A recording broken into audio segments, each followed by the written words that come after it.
Hi, folks. Welcome to our final candidate webinar. Today, we're joined by Christina and Nicole from Reaching Higher. Super happy to have them with us today. For those of you who haven't joined us before, we're going to give folks a minute or two to join, and then the School Funding Fairness Project's Executive Director, Zach, will give a 20-minute presentation, and then we will pass it over to Reaching Higher. In terms of Q&A, we will be taking questions in the chat throughout the webinar. So as you have questions throughout the two presentations, feel free to stick them in the chat and we will ask them around 12:45 for Q&A. If folks who are hopping on want to take a minute and introduce themselves in the chat, just your name and what town and office you're running in and for, that would be helpful for us to see. And then I will pass it over to Zach to kick us off. All right. Good afternoon, everyone. You just passed that mark. Thank you all for being here. This is the last webinar in our series, our kind of candidate education series we've been running for the past month at this point. So really appreciate you all being here. We're excited to be presenting with Nicole and Christina from Reaching Higher, New Hampshire. And so, yeah, as Casey said, put your information in the chat if you want to share that. Make sure to get questions throughout the webinar, and we'll have plenty of time for Q&A at the end. And I'm going to go ahead and get us started here. So this is, like I mentioned, the last one. We've done 7 before with 7 other organizations. All of them are up on our website. We have recorded all of these. The slide decks are all available. We've been sending them out after the fact as well. This is a 501c3 compliant education series. The whole point was really to try to engage both candidates running for office, folks already in elected office, and just anyone who was interested in attending around some of the really critical issues facing New Hampshire right now. We've always talked a lot about education, but we've brought in a lot of other partners to talk about a whole host of policy issues facing the state. If you happen to miss any of these, I really encourage you to check out the recordings on our website, and really to reach out to us organizations if you have questions. We have a lot of expertise in the room now, and folks we've brought in from the other organizations. For the few of you that might not know at this point, we're the School Funding Fairness Project. My name's Zach. I'm the executive director here. We're a small nonprofit based in Concord, but we work around the state. We do a lot of education around school funding and property taxes here in New Hampshire, some of the inequities that arise from the way we fund schools in New Hampshire, and some of the things we can do to address that. So we've kind of done little deep dives into a number of the issues we work on. Today, I'm going to give a little more of a background of some of the history, kind of how did we get where we are today? And then I'll be handing off to Reaching Higher, who really are excellent at talking about and providing data on some of the privatization efforts that have been taking place around our public school system here in New Hampshire. So where are we today? This is looking very familiar for folks who have attended a few of these, but it really does kind of give the big picture of the issue here in New Hampshire. So this is total school revenue, total public school revenue for the 2022-2023 school year, about $3.8 billion. Which is per pupil a good amount of money. We rank, in the higher end of the spectrum for an amount of dollars spent per student on average across the country. For those of you that I've attended a few times, you know that kind of the on average piece is really where we hide some of our disparities across the state. The breakdown, though, really is super heavily reliant on property taxes. And about 70%, including SWEPT there, because SWEPT is raised and retained locally. We did a deep dive on that a few weeks ago. But about 70% of our school funding revenue comes from local property taxpayers, which creates massive disparities in individual communities' ability to raise that money for their local schools. On average, though, we in New Hampshire really do care about and we invest in our public schools, and we have some really excellent public schools across the state as a result. but not in every community and not for every child. The state only kicks in about 20%, which is the smallest share in the entire country. And really what this ends up looking like is that $2.7 billion, right, that number's kind of been going up over the past few years, is the amount of money that local property taxpayers are putting into our public education system. Another look at kind of where we are right now is the amount of money we're spending per student, right? Like the kind of the actual cost of providing education for our public education students, right around $20,000 on average. Some of the lower numbers are, the kind of the lowest in the state is $15,000, $16,000 on actual per pupil expenditures. The state, on the other hand, right, through their adequacy formula, comes up with numbers that are significantly lower in what should be the amount of money they provide to provide an adequate education, right? And this gap that we see in this bar here, the yellow and blue combined, which is the adequacy amount, versus the actual expenditures in green, that gap is found in every single community in the entire state. And the community's relative ability to fill that gap with their local property taxes, again, that really changes based on local property values. Do you happen to have really high property values in your community that make it easier to raise that money with lower tax rates? One more slide kind of on where we are. I walked through this example in a few previous webinars, but just as an example of kind of when we say inequity, when we say disparity, here's a snapshot of what we mean. This is not encompassing of the whole picture, right? But helps you kind of give a sense of some of the disparities.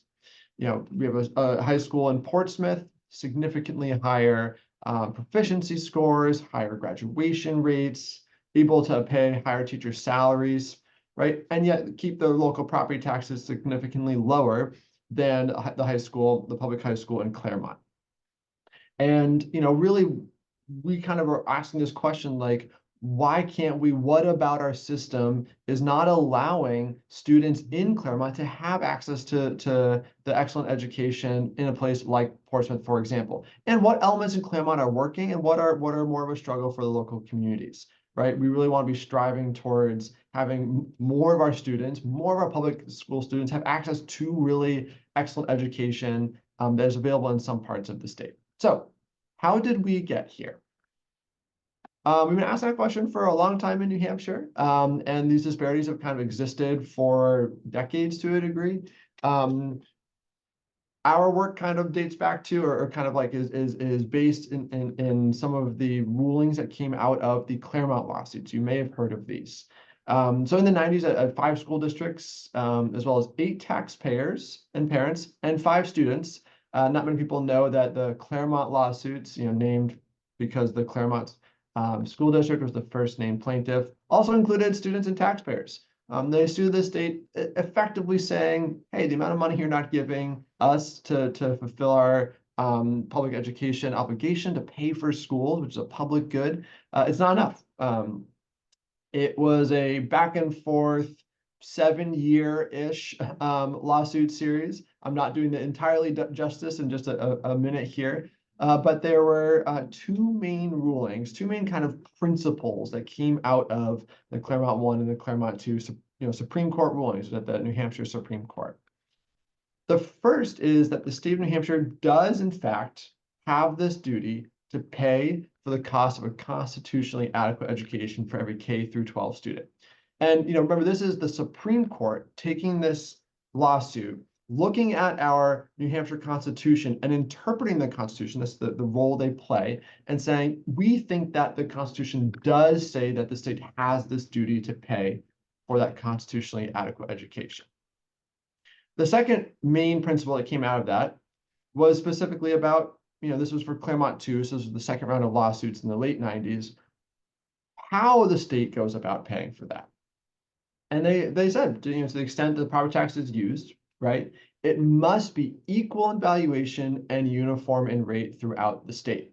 For those of you who have been paying attention or come to these in the past, you'll know that is not true to date. I'll get into that a little bit more.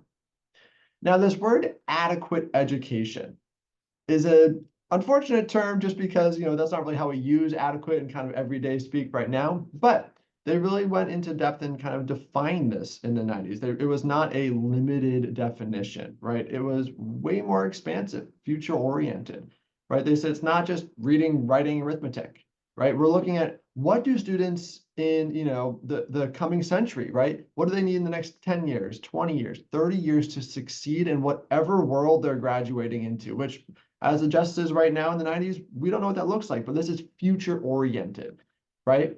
And so that adequate education really does have a much more expansive definition in this context than you might be led to believe based on how little funding the state gives right now per student to our public school system. Another lawsuit was brought in the mid-2000s. It was the Londonderry School District. And there was kind of a main theme, a main ruling that came out of that was really important as well. And it was whatever the state defines as compromising, so whatever the definition, whatever they come up with is constitutionally adequate, it must pay for that. It can't downshift any of that responsibility, that obligation, onto local school districts, regardless of their wealth and need. And this has come up a lot recently in some legislation that's been filed in the Conval and Rand lawsuits, which are the two current school funding lawsuits. There's a lot of debate kind of swirling around this, but it does also, it's worth kind of pointing out because it really is important to understand that the Supreme Court has ruled in saying the state defines adequacy up here, it's got to pay for it, right? And it can't say, well, this community has a little more wealth, so we're going to make them pay for more, this community, right? And so it does have some kind of like policy implications in terms of what can we do moving forward to try to make a more equitable school funding system. And there's a lot of debate happening right now kind of around where this fits in. But it's an important ruling. It's an important piece of our current legal landscape. And this Londonderry decision is cited a lot in the two school funding lawsuits right now. One of them, Conval, which the full lawsuit is in the Supreme Court. So some of these things could be reinterpreted or changed in rulings coming out, in the next 6-8 months or so. So going back to kind of Claremont, following those rulings, there was a number of reforms that came out of that, right? We instituted the statewide education property tax. The piece we really like to highlight there is that it was a new tax, a new property tax, but when combined with a adequacy funding from a new way of distributing education funding across the state, it actually created a decrease in the overall average property tax rates around the state because we paired this increased revenue with distribution to the communities that needed it most. And again, kind of like, how did we get here? We're trying to answer some of that historical question this morning or this afternoon. Part of that is not everyone was in favor of the statewide education property tax and of the way that we changed the school funding. Specifically, a group of coalition of wealthy towns, came up and branded themselves as the donor towns. You might have heard that. Effectively lobbied to change some of the laws, which is why SWEPT right now is raised and retained locally. We've kind of continued to see increases in education costs over the years, right? And the state has paid for very little of those increases. About a $50 million increase in their share compared to a $600 million increase in the share that local property taxpayers are paying. We also saw that this issue really started kind of like coming back up into the legislative awareness, public awareness in 2017, 18, a lot more kind of like questions being raised. 2019 was when the Conval lawsuit was filed. And so in 2019, the legislature, considered and then passed and implemented a study commission in 2020. And this commission, just for those of you running for office, was unique in the sense that there's a lot of study commissions at the state level, at the state legislature. Very few are funded, right? Very few have like dollars attached to them to hire outside experts. The 2020 Commission on Study School Funding had $500,000, which is a significant amount of money for a legislative commission. They also involved, had a kind of a wide-ranging group of people at the table. So we had state senators, state legislators. We had folks appointed by the Governor Sununu. we had, business voices, we had school administrative voices, we had a pretty wide range of voice at this table. And then they hired the American Institutes for Research and that is a national data firm that does a lot of analysis around school funding issues around the country. They have hundreds of hours of testimony, debate. They hired UNH, the Carsey School Public Policy, New Hampshire Listens, to kind of do some focus groups and surveys. A lot of data collected. And kind of two big pieces that were taken away, from the report from that national firm. One is, hey, guess what? The state's current system is equitable for both students and taxpayers. And again, there's this regressivity to it, right? Districts with the highest property wealth, with the least property wealth have the highest tax rates to fund their education. Some of the things we've been pointing out so far.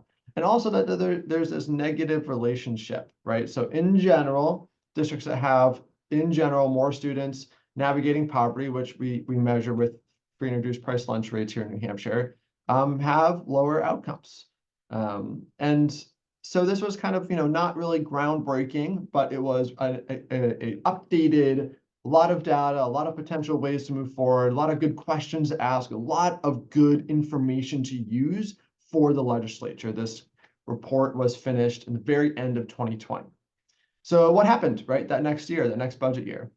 Unfortunately, not a lot, and not a lot of good stuff working from this commission. I'm pulling a graphic from Reaching Higher here. They pulled out, one of the main things that was done in 2021 around school funding was, you might have heard about this kind of $100 million property tax cut. The legislature decided to cut the swept rate by $100 million.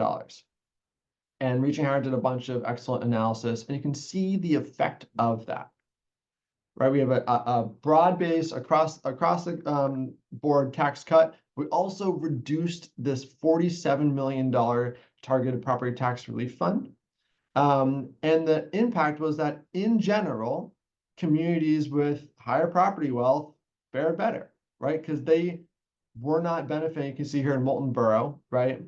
Impact on tax relief from the targeted relief funds. They weren't getting those target relief funds because they're a community with high property values, right? So losing that funds didn't matter because they weren't getting any. And so you see, following this extensive 2020 commission, different ways of approaching, how we could change up some of our school funding system. And frankly, it wasn't really used very much. Now there is a little more we kind of continue these conversations. There was more work done around kind of pointing out, like great work from Reaching Higher, that like this type of policy change did not have the impact that was in line with any of the commission's rulings or any of the kind of like, how do we solve the inequities in our school funding system? Fast forward 2 years, which this past year, school funding again was a really big part of the debate at the state budget process. And there was a number of changes made. There was, you might have heard that there was, like one of, if not one of the largest increases in school funding, in recent legislative memory. Well, let's put it in context. It was a significant increase, but it came with some drawbacks, right? So there was an increase in overall state funding, little increase in the per pupil amount, increases in the differentiated aid amount for students eligible for free and reduced lunch. Again, that's those students navigating poverty, students getting special education services, and also an increase in targeted aid programs by about $30 million. But they in part paid for that by eliminating something called the stabilization grants and another fund of money, the relief aid grants. And I think it's important, one more kind of element to point out here, and just a heads up for Christina and Nicole. I'm wrapping up in this slide, so I was running a little shorter, so you'll be up next. But I think it's really important to kind of highlight, a few more things. One, they also added these hold harmless grants, and this might sound like it's a little bit in the weeds, but I think it's important to understand that there's a lot of changes made And sometimes we're going to get a little more money, sometimes we're going to get a little bit less. We added some more funding and cut a big chunk out, right? And then kind of at the end of the day, the legislature is like, all right, we're just going to put this line in here so that for the next 2 years, right, anyone that would have lost money from these changes won't. So we made all these changes that are permanent, right? And then anyone that's going to lose money just for the next 2 years, we'll add 4% each year. So you basically don't lose any, get a little bump. But when that chunk of money goes out, phases out, right, which we'll be debating in the next budget cycle starting in January, I have some really bad impacts for some communities around the state, specifically some communities that are currently struggling, right? And so this is definitely something that plays out in the legislature where it's like this very narrow 2-year term, right? What can we pass right now for the next 2 years? We can talk about it like we did a lot for school funding. Yes, some things were done, some beneficial things, but these are not long-term solutions. And if not addressed next year, they could cause long-term harm to some communities. And also, I have not talked at all about all the policies around the school voucher program or any other kind of like privatization efforts. We've been kind of very focused on the school funding piece of it. And so again, important to take into context the other elements of public education policy that are happening in this time period. So with that, I'm going to transition on over to Christina and Nicole and let them take it from there. Thank you, Zach, and thank you to New Hampshire School Funding Fairness Project for having us on today. We really appreciate the opportunity to speak to this audience. I want to first speak about who Reaching Higher is. Today, we're going to be focusing, as Zach, I think, alluded to, privatization in public education, and we're going to be zeroing in on really two efforts that are underway in the state. And the first one deals with our school voucher program, and the second one deals with the overhaul of the minimum standards for public school approval. And as I said, Zach had alluded to those two themes, and we feel it's paramount that we speak to those elements today. But before we really get into the details of our school voucher program and the overhaul that's underway on our minimum standards for public school approval, I do want to take a few moments to introduce everyone to Reaching Higher New Hampshire, whether you're familiar with us or whether you're new to us. And I want to highlight that, like New Hampshire School Funding Fairness Project, we are a 501c3. Reaching Higher is not a nonpartisan nonprofit organization. We work really hard to ensure that policymakers, community leaders, families, school leaders really have the insights and the information they need to make informed decisions and informed choices around public schools, particularly zeroing in on increasing each and every child's access to high quality public education here in New Hampshire. By and large, we serve as a resource to decision makers by providing data, analysis, and research to advance a really high quality vision for public education for the state of New Hampshire. We're able to do this and actualize this through providing briefings, webinars, social media resources, strategic consulting, and more. You can see some examples of what that work looks like on this slide. And we encourage you, if you really want to learn more and explore our resources, please contact us. Our contact information will be featured on the final slide of this slide deck in this presentation. But given the limited window of time we have and our desire really to respect everybody's lunchtime hour, I want to pass this over to Christina, who's going to begin by looking at New Hampshire's school voucher program. Thanks, Nicole, and thanks everyone for joining us today. My name is Christina Pretorius. I am the policy director here at Reaching Higher New Hampshire. And just to start off, we wanted to take a minute to talk about public schools in New Hampshire right now. And I think it'll really set us up for talking about school vouchers and talk about some of these other privatization efforts. So to start, we wanted to underscore that 9 in 10 students in New Hampshire attend a public school. This has been pretty consistent for decades. Families continue to choose and trust their local public schools to educate their kids. This is really important when we think about priorities at the State House and at our state level decision makers. Over the past few years, a lot of those efforts have largely been in creating and funding really a parallel educational system through school vouchers, even though most students go through public schools. So, as Zach had mentioned, there has been some movement in the school funding space over the past few years, but those really aren't long-term solutions. What we've seen from lawmakers coming out of Concord in the past few years has really been pursuing this alternative parallel path of privatization of funding school vouchers. So that really brings us to this interesting juxtaposition. Why is there an effort, both in New Hampshire and nationally, on focusing on school vouchers and similar programs? And, we've looked at this issue for years now, and we're finding that there's a really strong effort to reframe education as a commodity, something that can be bought and sold, rather than really a collective effort to invest in our youth.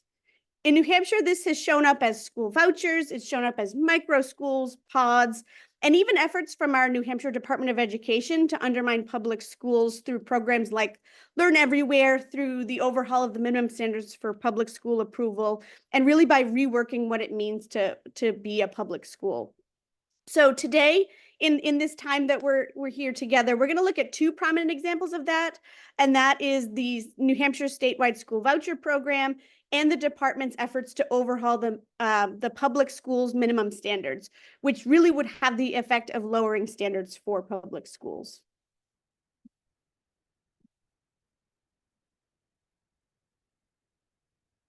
So one thing that we did want to talk about before we get into the nuts and bolts of the school voucher program is that it's really important to know that these efforts are really concerted across the country. There are national interest groups that are pushing school vouchers and deregulation of schools throughout in a number of different states.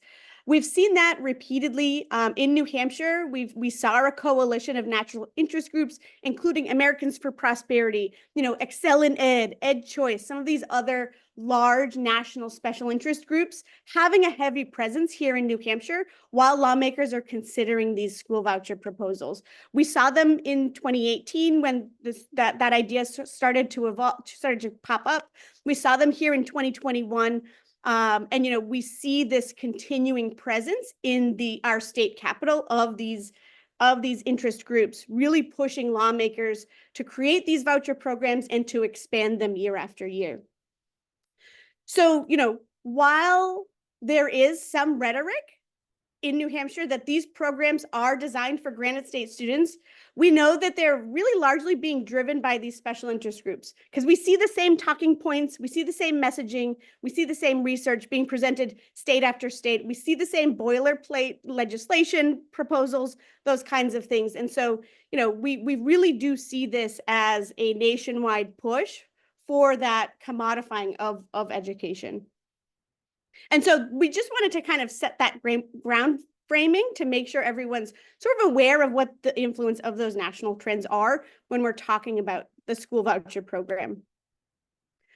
So to start, kind of like a school voucher 101, New Hampshire does have a school voucher program.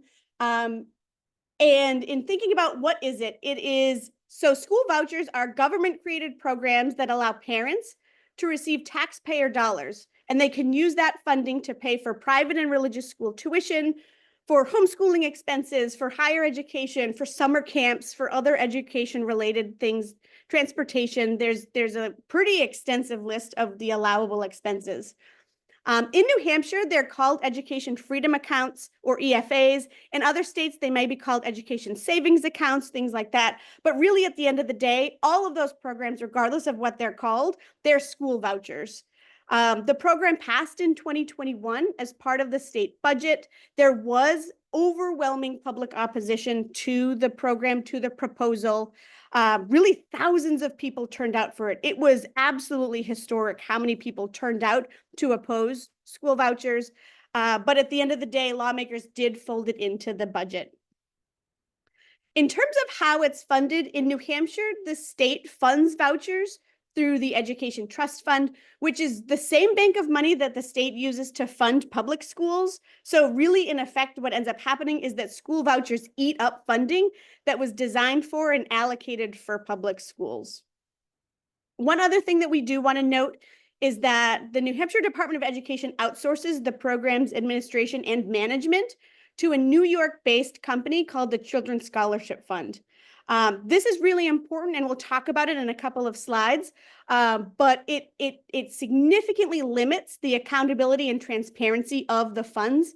Effectively, the public doesn't have a good grasp on how the money is being spent, what the administration of the program looks like. And that's really shining through because the state is trying to audit the program and is facing significant roadblocks because they can't access the data that they need. So when we think about school vouchers as a whole, it is using state funds for private purposes with little or no accountability or transparency in terms of how that money is being used and really the effectiveness of the program. So in terms of eligibility of the program, there are a number of states that have universal eligibility. So any student who lives in the state is eligible for them. There have been significant pushes in New Hampshire to have that and adopt that kind of system. But as of right now, there are income eligibility requirements to sign up for the program. You can see them in this table. This is for this current 2024-2025 school year. It is dependent on household size, and these income limits are factored in based on federal HHS poverty guidelines, which are updated every year and adjusted for inflation. So as you can see, for a family of 4, the income limit would be $109,200. For a family of 6, that goes up to $146,860. This income limit has raised a little bit over the years since the program's inception in 2021. But what's important to know about the current income eligibility guidelines right now is that it's just above the statewide median income. So when we think about the percentage of students who would be eligible to participate, it's pretty large. And it's also important to know that this income requirement only applies to the initial application, that first year. Families don't have to meet these income requirements in subsequent years. It's really just the first year. Do they meet them? Yes. Okay. And then in subsequent years, they are automatically eligible to participate in the program. One thing that I also want to point out, because we hear this a lot in a number of different places, and it's that full-time charter school students are not eligible for school vouchers. Neither are students who are enrolled in their resident district school. However, it is possible that students who attend a public school outside of their resident district could be eligible for school vouchers. So when we think about eligibility, really it's charter school students are not eligible, and if students are enrolled in their local public district school, they are also not eligible. But otherwise, there are no other eligibility requirements other than the income requirement.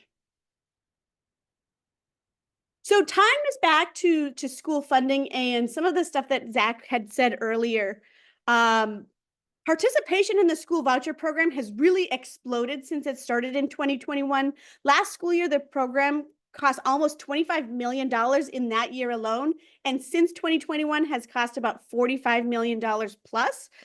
We don't have data yet on what this current school year will be, but we are expecting that later in the fall. But something that to be really clear about when we think about this, especially when we're talking about school funding and the state's underfunding of public schools by $500 million every year, is that for each dollar spent on school vouchers, that's $1 less that's available for public schools, whether that's for school infrastructure, school building aid, whether that's for teacher salaries and making sure that teachers across the state are receiving a livable wage, whether that's learning materials or extracurricular activities for students. That is something that's really important to know. This money does come out of the Education Trust Fund, which is designed for public schools. And so the school vouchers are eating away at that. And then at the same time, more than 3/4 of the funds are going to students who were already enrolled in private schools or were homeschooled. So, there is a common claim among voucher advocates that they expand access for students, and that's simply not supported by the data.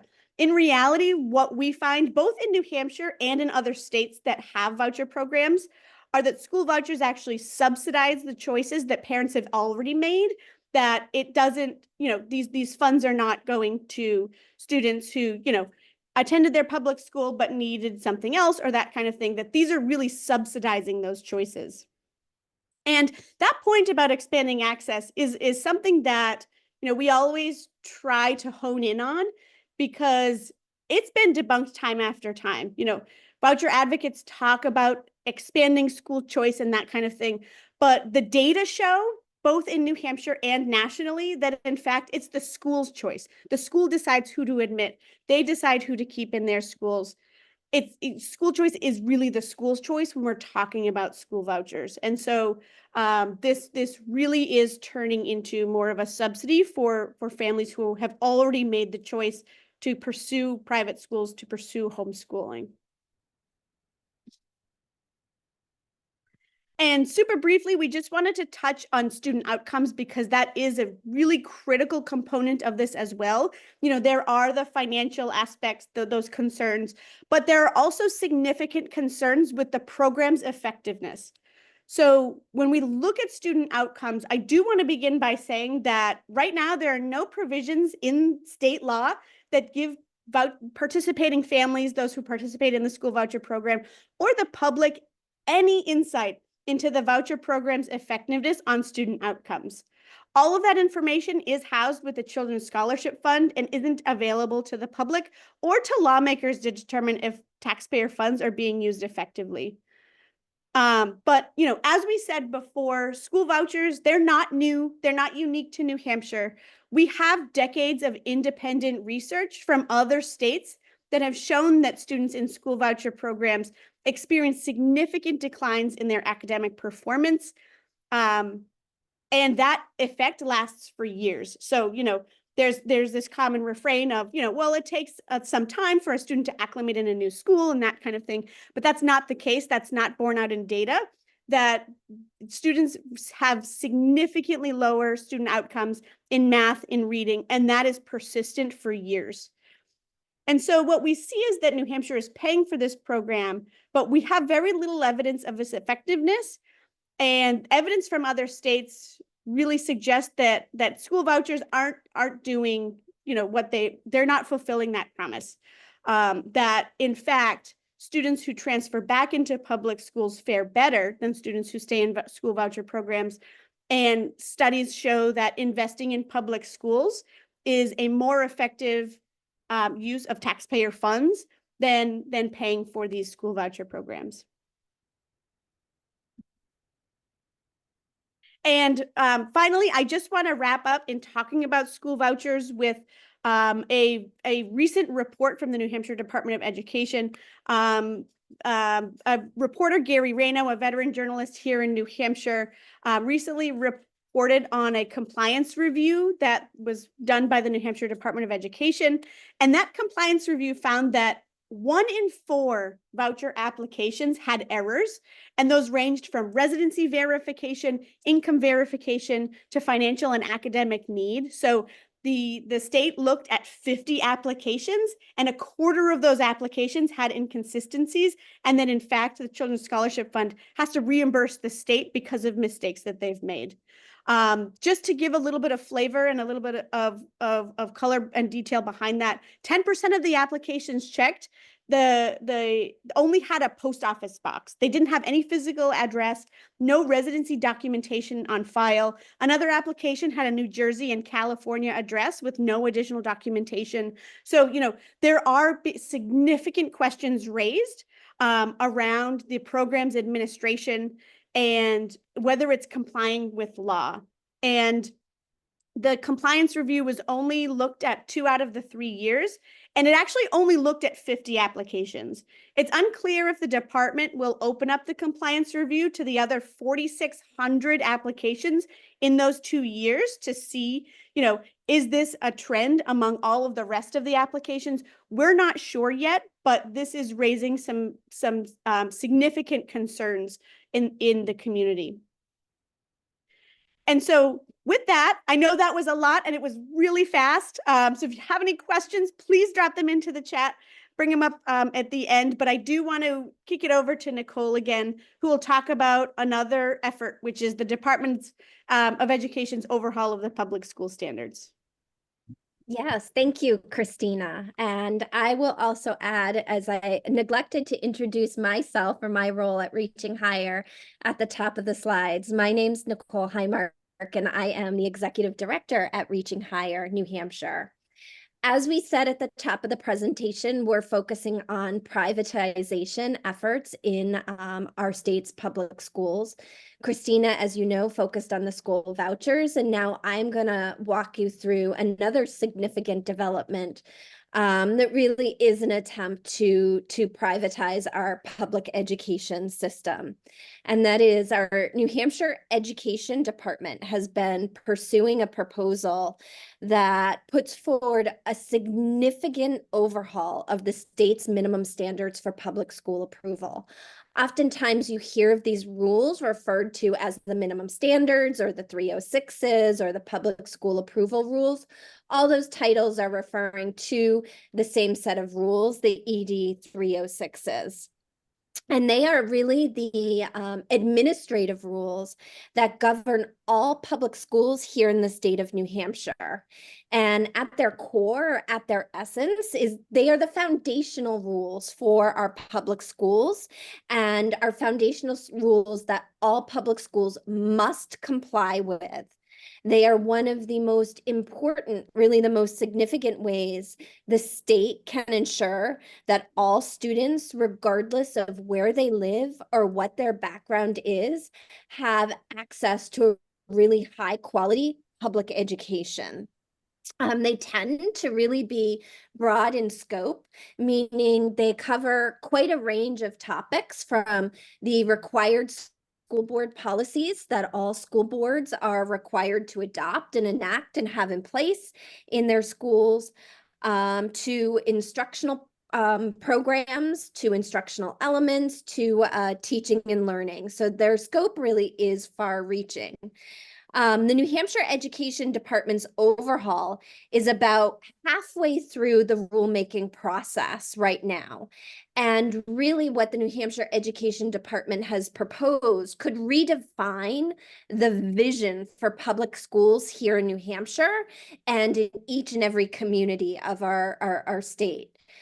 Granite Staters, similarly to the voucher program, Granite Staters have been overwhelmingly opposed to the New Hampshire Education Department's overhaul on the minimum standards for public school approval.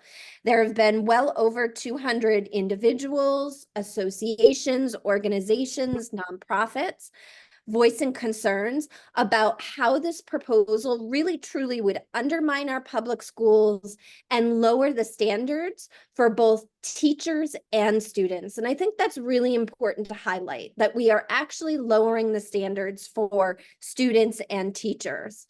Lastly, I would highlight, as I really introduce this topic, is an initial legal review by the Office of Legislative Services showed significant concerns with the rules. So we're not only hearing concerns from the public, but we're hearing significant concerns through a legal review being elevated.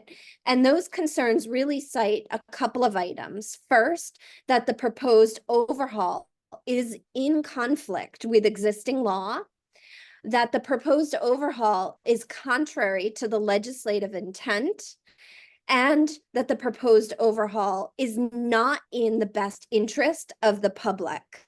Lastly, there has been feedback both from the public as well as the legal review that the rules are simply unclear, that there is a lot of ambiguity. And when we know administrative rules are unclear, it really makes them difficult to implement. So this potentially has a significant impact on our state's public schools. Despite all these concerns that have been elevated, the New Hampshire Education Department, along with our State Board of Education, continue to pursue this overhaul and move forward with the next steps to bring these to implementation. So I imagine many of you are asking yourselves, so what exactly does this mean? Or how might this play out? And what are the outcomes that we can expect in our schools and communities as a result of the overhaul of the minimum standards? And there are really 5 potential outcomes that we would like to highlight for our audience today. First and foremost, the overhaul, the standards would propose a shift in the purpose of public schools. And that shift moves our public schools from places of high quality, effective teaching and learning, really to credit bearing or credit approving centers where educators and schools would have very little control, very little autonomy over the quality and the depth of curriculum and instruction that is taking place in our schools. Second, these rules could also open the door to privatization through really the unbundling of school. And this is where private for-profit companies could come in and sell different pieces of a school. So that could look like specific courses, that could look like learning opportunities that have been sold. It could involve co-curricular activities or other critical pieces of a student's school experience. The third potential outcome the rules could bring forward is that they have an effect of removing the school's authority from vetting the programs that the schools offer for academic credit. And what that does is that weakens the overall reputation and the value of a New Hampshire high school diploma. And it's critically important to highlight that New Hampshire's high school diploma and our education system has been highly regarded for decades. So the thought that really a New Hampshire high school diploma could be drawn into question is very concerning for our schools, for our communities, for our students, and our families. The overall also has troubling implications for the future of public education in New Hampshire. And there are efforts among lawmakers to engage in this process. And these efforts will continue. And I think we really want to end on the point in talking about the minimum standards for public school approval that we're anticipating in the 2025 legislative session, in the 2025 calendar year. There will be significant opportunities for lawmakers to engage in this process and to continue to address these concerns from a legislative standpoint, ideally restoring the state's obligation to provide and fund a high-quality public education to each and every student here in the Granite State. So that's a lot of information. We tried to best condense it for all of our participants today. And as I promised at the top of this presentation, we would share our contact information. So if you want to learn more, hear more, or have access to any of our materials, we're happy to do so. Great. Thank you, Nicole and Christina. I'm going to go ahead and put Zach back in the spotlight here. Just add him and we can move into some Q&A. I'll start with a couple questions for Reaching Higher. I have 2 that are kind of just confirmation. So the state, can you just touch on again, the state of New Hampshire is spending an equal amount on public and private education due to the expansion of vouchers? No. So last year, the school voucher program cost about $25 million. And that is, I mean, it is about a 0.1% of total education spending in New Hampshire, state education spending in New Hampshire. However, it is really important to know that, it may sound like not a lot of funding, but, that $25 million is half of the school building aid budget each year. It could be put towards teacher retention and recruitment programs that lawmakers couldn't fund last year. It could go towards special education funding that they keep voting down because they say we don't have the funds for it. So it is significantly less than the state is currently paying for public education, but that money that they do spend on school vouchers isn't available for anything else. And there's no budgeted amount for school vouchers. So they cost $25 million a year. They cost $100 million a year. The state is still on the hook to fund every single eligible application. And I think that's really important to know, because in other states, we've found similar trajectories where right now, the state of Arizona is facing $1.5 billion budget deficit because of their school voucher program. Is it correct that Commissioner Edelblue and the Department of Education want to lower standards for public schools, and that will not apply to private and home schools? So the minimum standards for public school approval are separate. So charter schools have different sets of rules. Non-public schools have different sets of rules.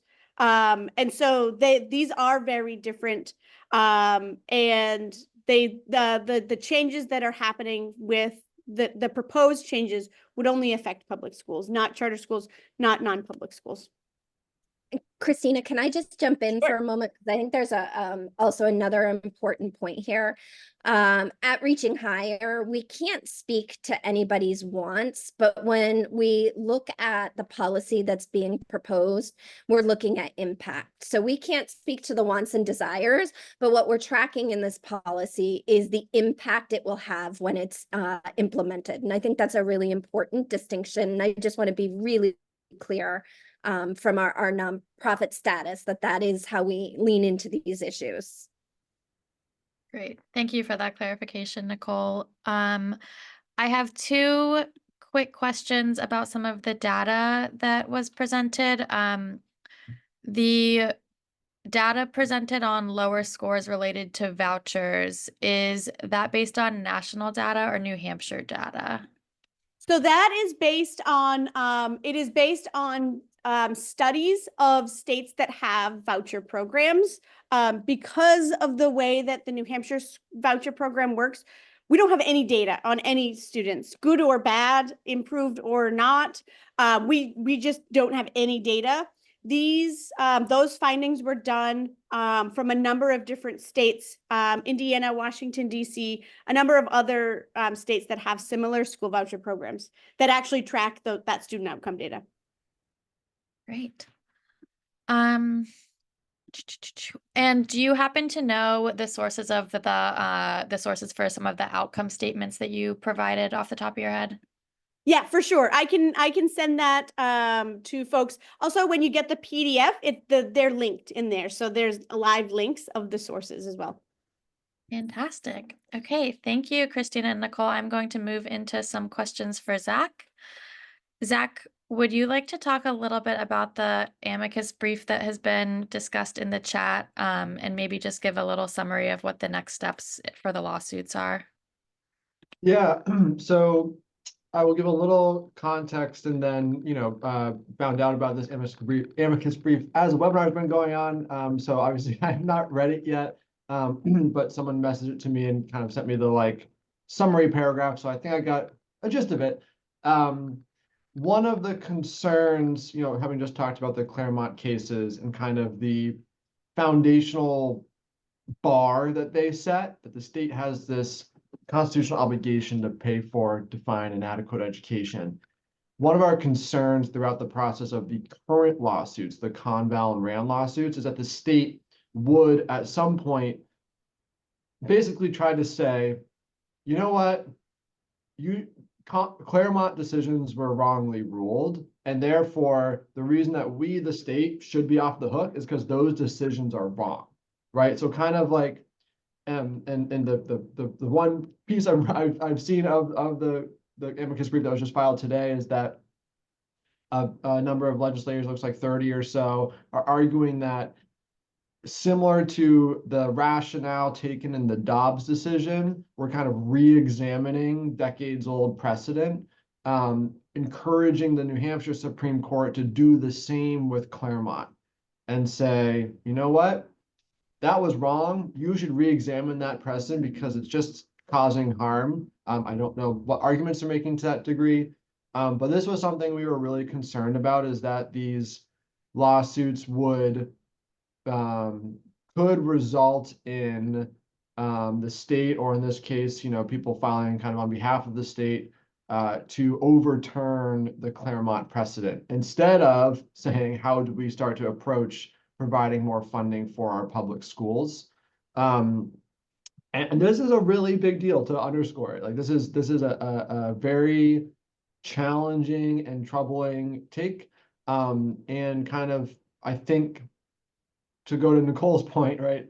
I don't want to, I haven't read this entirely, and I don't want to kind of say why people are doing what they're doing. I'm sure they explain it in this, but this is a lot of time and energy taken, instead of saying, how do we address some of the inequities in our school funding system and work towards making those better, and making sure that more students in our public education system have access to the funding opportunities they need. Instead of taking the time and energy to do that, we are putting time and energy into actually, let's just undermine the court decisions that say the legislature has to do anything relative to this. Just take us off the hook entirely. So that's concerning. This was in the Conval lawsuit. So that's the lawsuit that is at the Supreme Court right now. Real quick on timing, the Conval lawsuit, there's the briefing period right now. So the state has filed their briefs. The amicus briefs can be filed in the case. The plaintiffs, meaning the districts that sued, and anyone who's filing an amicus brief in support of the plaintiffs, has until, I believe it's September 30th. And then we expect oral arguments this fall and a ruling sometime next spring. Judicial timelines are there's no parameters around them. The court can take as long as they'd like, but we think sometime next spring. So hopefully that was helpful with as little information as I have about a new development. All right, and the last question that we have from the chat for Zach: what are the best questions to ask candidates concerning their views on the potential to increase state revenue to put towards public schools? Well, one thing, we worked with Reaching Higher on a discussion guide to help kind of pull out some of these questions that you can ask candidates about where and how they're thinking about these issues.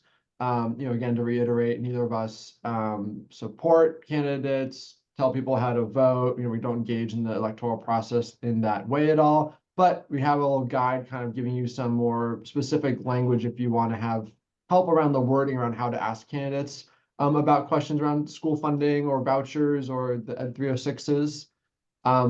I think in general, and that's on our website, we'll make sure it goes out with a follow-up email. But I think in general, it's helpful to really, ask candidates connect the two dots. What are they going to do to increase school funding in order to help take the pressure off local property taxpayers?